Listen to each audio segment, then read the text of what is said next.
নমস্কার, আপনারা দেখছেন বেঙ্গল জব স্টাডি সংবাদ চ্যানেল। আমি উজ্জ্বল আপনাদেরকে জানাবো আজকের বাছাই করা গুরুত্বপূর্ণ 10টি তাজা সংবাদ। বাংলায় কোথায় কি কাণ্ড ঘটছে, শুরুতেই হেডলাইন, তারপরে বিস্তারিত খবর।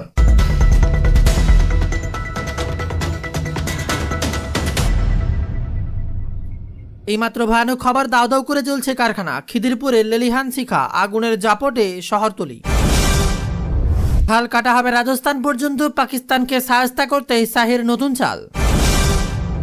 বিজেপির নেতা মালব্যকে শোকজ এবার রাজ্যের শিশু অধিকারী সুরক্ষা কমিশন। কি কারণে শোকজ শুনেই আপনি চমকে উঠবেন। মানুষ আপনাকে ঢপবাজ বলছে, দেবকে তীব্র কটাক্ষ বিজেপি এমএলএ শীতল কাপড়ের। অসুস্থ অভিজিৎ গঙ্গোপাধ্যায়, ঠিক কি হয়েছে তার শুনে আপনিও চমকে যাবেন। অসুস্থ অবস্থায় কি বলছেন চিকিৎসকরা অভিজিৎ গাঙ্গুলিকে নিয়ে, থাকছে তা নিয়ে বিরাট খবর। প্রতিবেশীর থেকে তোলাবাজির অভিযোগ, পুলিশ কর্মীকে এবার উত্তম মধ্যম এলাকাবাসী। আর তার সাথে ভোট আসতে এবার মমতা বন্দ্যোপাধ্যায়ের বিরাট বড় বার্তা, আবারও বাড়তে পারে লক্ষ্মীর ভান্ডারের টাকা। নতুন করে এবার গোটা সংবাদ মাধ্যমে প্রচার চলছে, আদৌ কি বাড়বে টাকা, থাকছে তা নিয়ে বিরাট খবর। আর ইতিমধ্যেই মাটির বাড়ি থাকলে বিরাট বড় আপডেট, এবার মাটির বাড়ি থাকলে লিস্টে নাম না থাকলেও পাবেন পাকা বাড়ি টাকা। 26-এ ভোটের আগে বিরাট ঘোষণা বাংলার মুখ্যমন্ত্রী মমতা বন্দ্যোপাধ্যায়। তারই সাথে একের পর এক নতুন প্রকল্প, কৃষক বন্ধু থেকে শুরু করে কৃষক সম্মান নিধি, এবার বিরাট বড় খবর। তার সাথে 100 দিনের কাজের টাকা নিয়ে বিরাট খবর এবার সামনে উঠে এলো। জগন্নাথের মিষ্টির নামে হালাল মিষ্টি খাওয়াচ্ছেন মমতা ব্যানার্জি, এবার অভিযোগ তুললেন শুভেন্দু অধিকারী। এইমাত্র ভয়ানক আবহাওয়ার গুরুত্বপূর্ণ খবর, এবার ফালা ফালা হবে আকাশ, কুচকুচে কালো হবে আকাশ, 3 জেলায় ঝমঝমিয়ে বৃষ্টি, দিন নাকি রাত্রি চেনা ভার। এবার তীব্র আবহাওয়ার খবর সামনে উঠে এলো। আর এর মাঝে ভয়ঙ্কর পরিস্থিতি, ইরানে হামলা শুরু করে দিল আমেরিকা, বেজে গেল যুদ্ধের দামামা। একের পর এক পারমাণবিক ঘাঁটিতে হামলা চালাচ্ছে আমেরিকা, এবার বিশ্বযুদ্ধ হবে নাকি?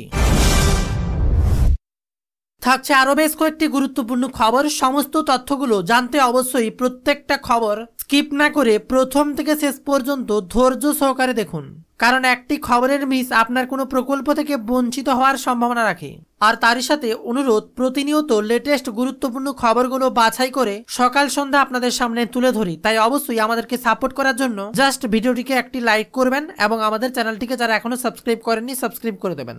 আর কোন জেলা থেকে খবরটি দেখছেন একটু কমেন্টে জানাবেন, তাহলে সেই জেলা ভিত্তিক থাকবে আরো কিছু গুরুত্বপূর্ণ চাকরি এবং প্রকল্পের আপডেট। আসি বিস্তারিত খবরে।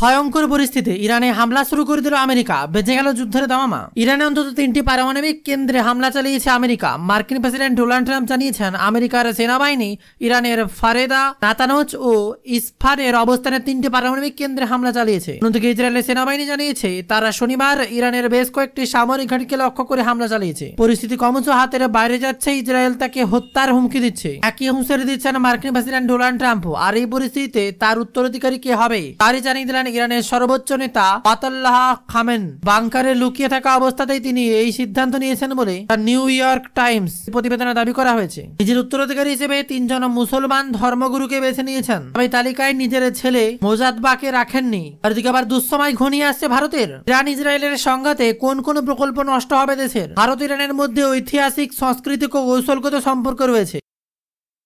ইরান ভারতের জন্য একটা গুরুত্বপূর্ণ দেশ এবং সেখানে ভারতের একাধিক গুরুত্বপূর্ণ প্রকল্প বর্তমানে চালু রয়েছে, কিন্তু ইসরায়েল ইরানের সংঘাতে এই প্রকল্পগুলোতে গুরুতর ক্ষতি ডেকে আনতে পারে। এতে বাণিজ্যে দেরি, পণ্য পরিবহনে বিঘ্ন, জ্বালানির দামে বৃদ্ধি এবং সামগ্রিকভাবে অর্থনৈতিক অস্থিরতার আশঙ্কা রয়েছে। আর এই পরিস্থিতিতে ভারতকে ইরান ইসরায়েলের মধ্যে ভারসাম্য বজায় রাখতে কূটনৈতিক চ্যালেঞ্জের মুখোমুখি হতে পারে বলে খবর, কারণ উভয় দেশেই ভারতের গুরুত্বপূর্ণ কৌশলগত অংশীদার। ইরান ভারতের সবচেয়ে গুরুত্বপূর্ণ প্রকল্প হলো চাবাহার বন্দর। ভারতের প্রায় $85 মিলিয়ন অর্থাৎ প্রায় 750 কোটি টাকা বিনিয়োগ করেছে। এই টার্মিনালের জন্য ভারত ক্রেন ও অন্যান্য প্রয়োজনীয় যন্ত্রপাতি সরবরাহ করেছে। এছাড়াও ভারত ইরানে যৌথভাবে চাবাহার জাহেদানে রেল প্রকল্প সম্পাদনা করার পরিকল্পনা রয়েছে। প্রায় 700 কিমি দীর্ঘ এই রেল লাইনটি চাবাহার বন্দরের সঙ্গে জাহেদাকে যুক্ত করবে এবং মালবাহী পণ্যের চলাচল অনেক সহজ করবে। এর মাঝে আরো এক খবর, বারাসতে গোডাউনে বিধ্বংসী আগুন। যুদ্ধকালীন পরিস্থিতিতে নিয়ন্ত্রণ আনার কাজ করছে দমকলের 15টি ইঞ্জিন। অবরুদ্ধ টাকি রোড। বারাসতের কম্বলগাছি পঞ্চায়েতের অন্তর্গত পিরাগাছা এলাকায় একটা কারখানা এবং গোডাউনে বিধ্বংসী আগুন লাগে। তুলে দিয়ে তৈরি হয় পণ্যের পাশাপাশি একই সঙ্গে এসি, ফ্রিজ ও রঙের সরঞ্জাম রাখা হতো এই গোডাউনে। এখানেই ঘটে অগ্নিকাণ্ড। আর প্রথমে স্থানীয়দের নজরে আসে আগুনের লেলিহান শিখা। মুহূর্তে ব্যাপকভাবে ছড়িয়ে পড়ে আগুন। বর্তমানে দমকলের 15টি ইঞ্জিন আগুন নেভানোর কাজ করছে। ঘটনায় ট্রাকি রোডের অবরুদ্ধ হয়ে রয়েছে। অগ্নিকাণ্ডের খবর পেয়ে ঘটনাস্থলে ছুটে আসেন বারাসতের সাংসদ কাকলি ঘোষ দস্তিদার। তিনি জানান, দমকল মন্ত্রী সুজিত বসুর সঙ্গে কথা হয়েছে, আরো দমকল ইঞ্জিন পাঠানোর কথা বলেছেন। সকলের সহযোগিতা করছে, এলাকা ফাঁকা করা হচ্ছে। যদিও এই ঘটনা এখনো পর্যন্ত হতাহতের খবর নেই। এর মাঝে আবারও ভয়ানক খবর, মাঝ আকাশে হট এয়ার বেলুনে আগুন, মৃত অন্ততপক্ষে 8 যাত্রী। ব্রাজিলে ভয়ানক দুর্ঘটনা, ভিডিও দেখে আপনি শিউরে উঠবেন। ব্রাজিলে মাঝ আকাশে হট এয়ার বেলুনে আগুন লেগে বড়সড় বিপত্তি। মৃত্যু হলো প্রায় 8 জন যাত্রীর, আহত হয়েছেন আরো 13 জন। শনিবার মর্মান্তিক এই দুর্ঘটনা ঘটেছে দক্ষিণ ব্রাজিলের সান্টা কাটারানিয়ায়। সংবাদ সংস্থা পিটিআই এর খবর অনুযায়ী দুর্ঘটনাগ্রস্ত হট এয়ার বেলুনটি 21 জন যাত্রী ছিলেন। আহতদের উদ্ধার করে স্থানীয় হাসপাতালে ভর্তি করা হয় বলে সান্টা কারিয়ান সামরিক দমকল পক্ষ থেকে জানানো হয়েছে। আর এর মাঝে আরো এক ভয়ানক খবর, এবার জ্বালানি প্রায় শেষ, মেডে ঘোষণা করে দিলেন 2 পাইলট। এই বৃহস্পতিবারেই বড় বিপদ এবার এন্ডিগোর বিমানে। আহমেদাবাদের ভয়াবহ বিমান দুর্ঘটনার স্মৃতি এখনো টাটকা। তার মধ্যেই অল্পের জন্য বড়সড় বিপদ থেকে রক্ষা পেল ইন্ডিগোর একটি বিমান। এনডিটিভিতে প্রকাশিত প্রতিবেদন অনুযায়ী জানা যাচ্ছে, ইন্ডিগোর এই বিমানটি গুয়াহাটি থেকে চেন্নাই যাচ্ছিল। মাঝপথে বিপত্তি দেখা যায়, বিমানটি বেঙ্গালুরুতে জরুরি অবতরণ করে। পরিস্থিতি এমন হয়ে দাঁড়ায় যে বিমানের চালক মেডে বলে এটিসি কে সতর্ক করেন। শেষ পর্যন্ত অবশ্য নির্বিঘ্নে বিমানটি বেঙ্গালুরু বিমানবন্দরে অবতরণ করে। গত বৃহস্পতিবার এই ঘটনা ঘটে বলে উদ্ধৃত করে দাবি করা হয়েছিল। ঠিক তার এক সপ্তাহ আগে 12 জুন আহমেদাবাদে ভেঙে পড়েছিল এয়ার ইন্ডিয়ার লন্ডনগামী ড্রিমলাইন বিমান। ভয়ানক সেই দুর্ঘটনায় এখনো যাত্রী বাদে বিমানে থাকা প্রত্যেকেরই বেঙ্গালুরু ঘটনার পর ইন্ডিগোর 2 পাইলটকে আপাতত বসিয়ে দেওয়া হয়েছে। এখানে জানা যায়, ইন্ডিগোর এই বিমানটি জ্বালানি প্রায় ফুরিয়ে এসেছিল, ফলে কোনোভাবেই বিমানটিকে বেঙ্গালুরুতে অবতরণ করানোর চেষ্টা করেন 2 পাইলট। এইমাত্র আবহাওয়ার ভয়ানক খবর, এটা দিন না রাত, কুচকুচে কালো আকাশ, 3 জেলায় ঝমঝমিয়ে নামবে তুফান তোলা বৃষ্টি। তীব্র আবহাওয়ার খবর সামনে উঠে এলো, ফালা ফালা হবে আকাশ। আগামী 2 থেকে 3 ঘন্টার মধ্যে বজ্রবিদ্যুৎ সহ ঝড় বৃষ্টির সতর্কতা জারি। এবার সতর্কতা জারি করলো 3 জেলায়। হুগলি, বাঁকুড়া, পশ্চিম মেদিনীপুর জেলায় বজ্রবিদ্যুৎ সহ হালকা থেকে মাঝারি বৃষ্টিপাতের সম্ভাবনা। সঙ্গে 30 থেকে 40 কিলোমিটার গতিবেগে দমকা ঝড় বাতাস বইবে, সতর্কতা জারি করে জানালো হাওয়া অফিস। আগামী 2 থেকে 3 ঘন্টায় বজ্রবিদ্যুৎ সহ ঝড় বৃষ্টির সতর্কতা জারি করেছে জেলাগুলিতে। হুগলি, বাঁকুড়া, পশ্চিম মেদিনীপুর জেলাতে বজ্রবিদ্যুৎ সহ হালকা মাঝারি বৃষ্টির সম্ভাবনা। সঙ্গে 30 থেকে 40 কিলোমিটার গতিবেগে দমকা ঝড় হাওয়া বইতে পারে। বিধানসভা ভোট এবার একের পর এক উত্তাল এবার রাজ্য রাজনীতি। আর এমনই সময় 55 দিন পর এখনো উত্তর মেলেনি পেহেলগাঁও হামলা নিয়ে কেন্দ্রকে পঞ্চমান অভিষেক বন্দ্যোপাধ্যায় একের পর এক প্রশ্ন ছুড়লেন।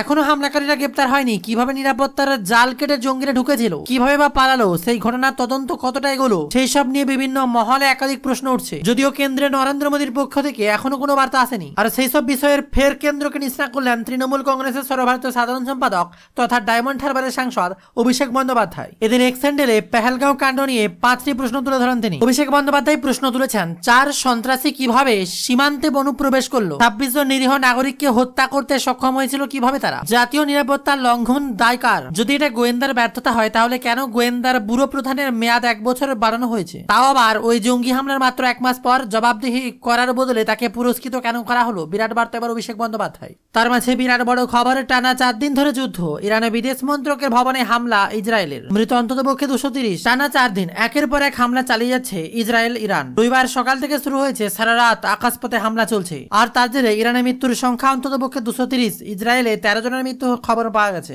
আর এহেন রক্তক্ষরণের পরিস্থিতিতে ইরানের অস্ত্র উৎপাদনকারী ভবন এবং বিদেশ মন্ত্রকের ভবনে হামলা চালিয়েছে ইসরায়েল। আর তার জেরে মৃত্যু হয়েছে ইরান রেভিলিউশন গার্ডের গোয়েন্দা প্রধানের। তা সত্ত্বেও শান্তি প্রস্তাব নিয়ে আলোচনা বসতে নারাজ তেহরান। উঠে এলো আরো এক খবর, ইসরায়েলের মার্কিন দূতাবাসে আছড়ে পড়ল ইরানের মিসাইল, বন্ধ দপ্তর পাল্টা দেবে কি আমেরিকা। ইরানের হামলায় ক্ষতিগ্রস্ত হয়েছে ইসরায়েলের মার্কিন দূতাবাস। সোমবার সকালে দূতাবাসের উপরে আছড়ে পড়েছে ইরানের ছোড়া মিসাইল। আর তার জন্য এদিনের মতো বন্ধ করে দেওয়া হয়েছে মার্কিন দূতাবাস। আর এরপরে মার্কিন প্রেসিডেন্ট ডোনাল্ড ট্রাম্প বারে বারে হুঁশিয়ারি দিয়েছেন, ইরান যদি আমেরিকার কোনো পরিকাঠামোকে নিশানা করে তাহলে বড়সড় ভুল করে বসবে। এদিকে উত্তপ্ত বিধানসভা, বিরাট বড় খবর, সাসপেন্ড বিধায়ক মনোজ রাও। বিধানসভায় তুল কালাম 2026-এ শূন্য হয়ে যাবেন, হুঙ্কার মমতা। গ্রেফতার। মুখ্যমন্ত্রীর উপস্থিতিতে বিধানসভায় তুমুল বিক্ষোভ বিজেপি বিধায়কদের, আর তার জেরে কুমারগ্রামের বিজেপি বিধায়ক মনোজ ওরাওকে সাসপেন্ড করলো স্পিকার। মার্শাল ডেকে বের করে দেওয়া হলো বিজেপি বিধায়ককে। প্রতিবাদে ওয়াকআউট করলেন বিজেপি বিধায়করা। সোমবার মুখ্যমন্ত্রী মমতা বন্দ্যোপাধ্যায়ের বক্তব্য রাখার পরই তুমুল উত্তেজনা ছড়ালো রাজ্যের বিধানসভায়। এদিন বিধানসভায় বক্তব্য রাখতে গিয়ে কেন্দ্রীয় বঞ্চনার অভিযোগে সরব হন মমতা বন্দ্যোপাধ্যায়। আবাস প্রকল্প 100 দিনের প্রকল্পের টাকা না দেওয়ার অভিযোগে সরব হলেন মুখ্যমন্ত্রী, আর কেন্দ্র সরকারকে চোরেদের সরকার বলেও কটাক্ষ করেন তিনি। মুখ্যমন্ত্রীর বক্তব্যের প্রতিবাদে স্লোগান দিতে শুরু করেন বিজেপি বিধায়করা। পাশাপাশি শিক্ষক নিয়োগ দুর্নীতি নিয়ে বিজেপির আনা মুলতবি প্রস্তাবও খারিজ করে দেওয়া হয়, আর তখনই বিজেপি বিধায়ককে সাসপেন্ড করা হয়। দেখবো আরো এক বিমান দুর্ঘটনার আগেই ভয়ঙ্কর খবর। চাকায় আগুন, 250 জন যাত্রী নিয়ে মহাবিপদে বিমান। লখনৌ বিমানবন্দরে এবার আহমেদাবাদের আতঙ্ক। বড়সড় দুর্ঘটনার হাত থেকে বাঁচলো হজ যাত্রীদের বিমান। এবার আগুনে বিমান চাকায়। বিরাট বড় দুর্ঘটনা এড়ালো 250 জন হজ যাত্রীকে নিয়ে এবার ফিরতে বিমানটি। রবিবার 15 জুন সকালে লখনৌ বিমানবন্দরে অবতরণের সময় একটা বড় দুর্ঘটনার আশঙ্কা তৈরি হয়।